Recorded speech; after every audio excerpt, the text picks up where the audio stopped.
We are going to be looking at the security challenges bedeviling our nation, but we'll just narrow it down to Edo State, as recently there have been the occurrences of court clashes, killings in some parts of the state. And I can tell you for free that this is not really sending a good signal for us as a nation and for us as a state. We have with us here in the studio the Commandant, Nigeria Civil Defense Corps, Edo State Command, NSCDC. He's Mr. Samuel Okodan. Good morning, sir. Welcome to the program. Good morning. Okay, so let's just start quickly. It seems there's this reawakening of unrest in some part of the country, mostly since the cash crunch gave way, and we are back to the reintroduction of the old 1,500 and 200 naira notes. There have been series of killings in some part of Niger State, series of attack and kidnapping in Kaduna, Benue State, and some part of the country. How do we got back to this stage? From my own point of view, I want to say that the killings that we are experiencing in some parts of the state, some parts of the country, is what we are seeing as insecurity in the states, in the country. And then if we want to look at reasons for insecurity, we talk about unemployment, poverty, and when they are killing for economic objectives, as you are talking about money, the cashless policy, and then the money coming back into the economy. The people doing this are doing it to get money, Mostly issues of kidnappings have been experienced in the state. So the reason is for them to get money for their economic well-being, though it is, or they are criminal activities. Okay, talking about it being a criminal activities, should we now blame it on the government or blame it on these individuals? Obviously, we should blame it on the individuals involved. Oh, really? Yes. Why? Because the Nigerian government have laws that is supposed to be obeyed by every citizen. Criminal activities has been well spelled out with punitive measures outlined for it. So if people will go against governments, if they will go against the laws of the land and go into criminal activities, that means they should be blamed. It is not the government. Though oftenly in Nigeria, when there are security issues, government and security agencies are always blamed. But we are working hard to let Nigerians know that security should not only be left for the government and security operatives. Everyone should be involved. So everyone should be involved. Yes. I would like you to react to this. Some people feel insecurity in the nation is beyond politics, while some are of the opinion that insecurity is politically motivated. I know you are a stakeholder, but I would like you to just quickly react to this. It depends on the nature of insecurity. Yes, I see insecurity as a presence of fears, intimidation, danger. When the economic well-being of the citizens are not well felt or protected. Herders attack, bandit operations, kidnapping of all sorts from our highways. These are glaring security challenges facing us. Yes. From those security challenges that you have mentioned, it is obvious that it is not political. Though in some aspects it could be political, depending on the challenge. Like if we are talking of political violence, it is obvious that it's political. But other violence tendencies might not be politically motivated.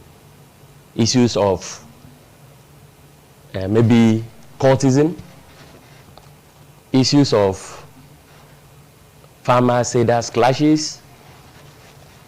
I wouldn't completely say that they are politically motivated. Okay, talking about cultism, recently there have been attack in some part of the state, Benin City in particular. We've seen killings, young men losing their life to cult clashes. What is NSCDC doing to support other security agencies in the state to curb these issues facing us? Our major operational approach is proactive approach. Okay. I call it proactive approach because we do not wait for crime to be committed before we go to arresting and maybe looking at prosecuting suspects.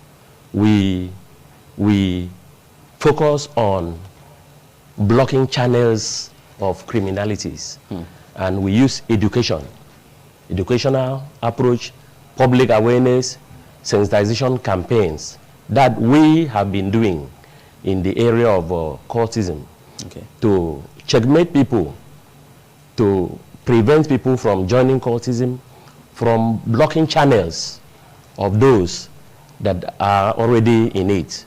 We have gone a long way advising parents, advising traditional rulers, advising religious leaders to speak to their words, to prevent them from becoming members of cult group because of the negative impact in the society. Okay. Talking about the negative impact, there are allegations that security agencies actually provide covers for some of these big wigs hiding under the guise of cults.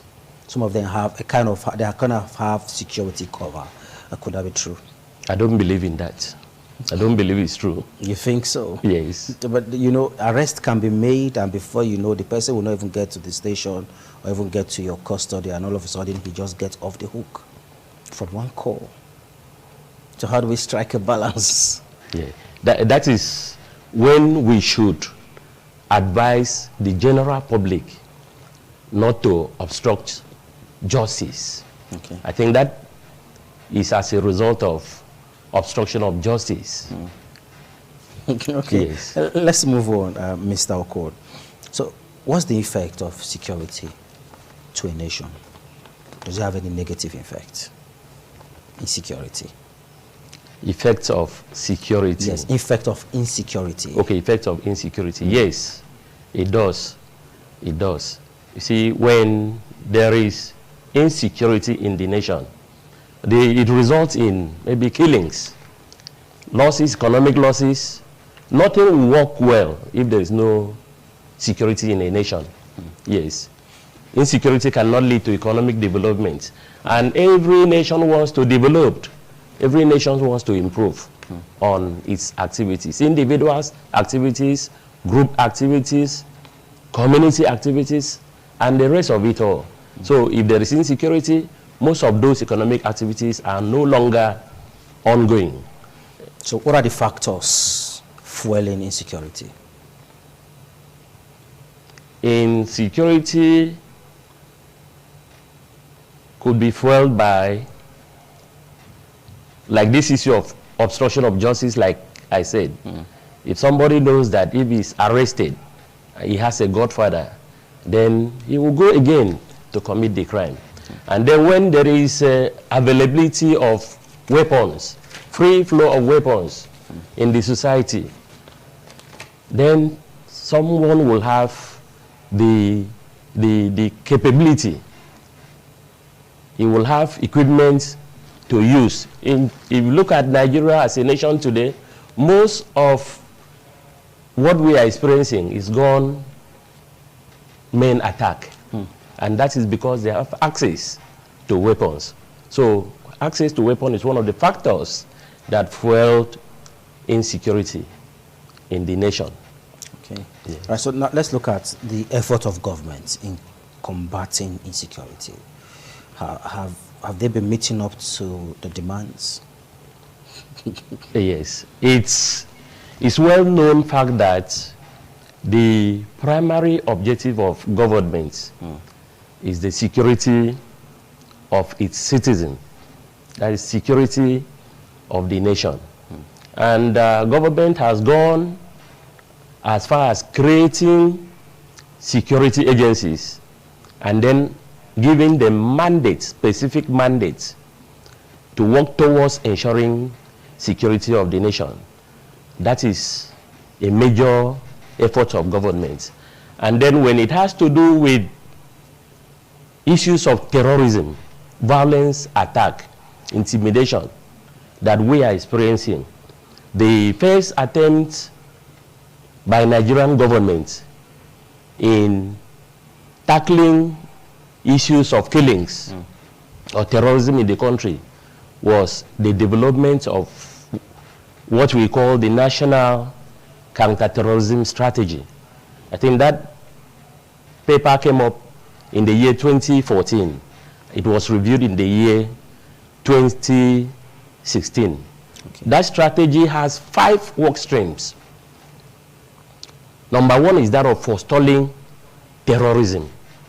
When I say terrorism, it has to do with kidnapping, banditry, ritual killings, carjacking. This issue, they block vehicles on the highways and then move the passengers into the bush, whether it's abductions, you want to call it, or kidnapping. So the first attempt was the development of that strategy with 5 work streams. Like I said, 1, to forestall terrorism. Okay. Forestalling terrorism has to do with stopping people from becoming terrorists or supporting terrorism. Okay. Then the next work stream is that of to secure. That is strengthening capacity to protect members of citizens, strengthening capacity of agencies to ensure that terrorism is stopped. And then the next one was that of identifying, preemption through early warning signals, and then investigating acts of insecurity. And then the other one was to prepare. When there are these acts of insecurity, there's need to follow up, to checkmate, to find out the impact of that security incident or insecurity incident. There's need to follow up, there's need to find out the impact so as to build resilience and redundancies in communities. And then there is also what we call to implement. Okay. That is a framework of cross-governmental efforts, coordinating security agencies, looking at what they are doing, maybe monitoring and evaluating of activities to ensure that acts of insecurity is checkmated. If you can look at these 5 work streams, you realize that if they are done effectively, issues of insecurity will be forgotten. Yes. Okay, now we cannot talk about insecurity without looking at funding. There are huge sums released in our budget. And when you narrow it down to the state, at the state level, the state governors have a particular money earmarked for security. They call it security vote. But there have been speculations or allegations or concerns, if you allow us to use that word, that it's like this fund don't get to those who are supposed to use it. When money is being released, it just gets stuck somewhere. Is the NSCDC being funded enough to carry out their tasks? Yes. Within the state and the federal level? Yes, I want to say yes. Yes, I want to say yes. Okay. We are being funded. The equipment are being provided by government. From time to time, allocations are being given. We are receiving impress that we use in most of our activities. In those states, the His Excellency Governor Godwin Obaseki is also trying his best in funding security agencies in the state. Okay. Yes, one aspect that I so much like in the state is the issue of fuel supplies to security agencies. It makes our job, our response simple. Yes, because we have fuel at the maybe NNPC or fuel dump. You go there, get fuel when you want to go out. And then he has not relented. There is a very good approach adopted by Edo State government in security. That is a coordinated approach. I call it interoperability. In most of the outings, the security agencies, the vigilante, the hunters are fused together for a particular assignment. And when that is done, you realize that the risk has been spread and the job is done more effectively. So in funding, I want to say that the governments at the federal level, the governments at the state level, that have contributed their quota. So we should not see cases where your men, because no matter how, you still have bad eggs among the good ones. We should not see cases where we'll have your men asking for extra charges that doesn't exist, asking for a fund before they will respond to security cases. We shouldn't see that. We shouldn't see that. So let's quickly talk to those citizens before we let you go. Talk to your people. You are the state commandant of NSCDC.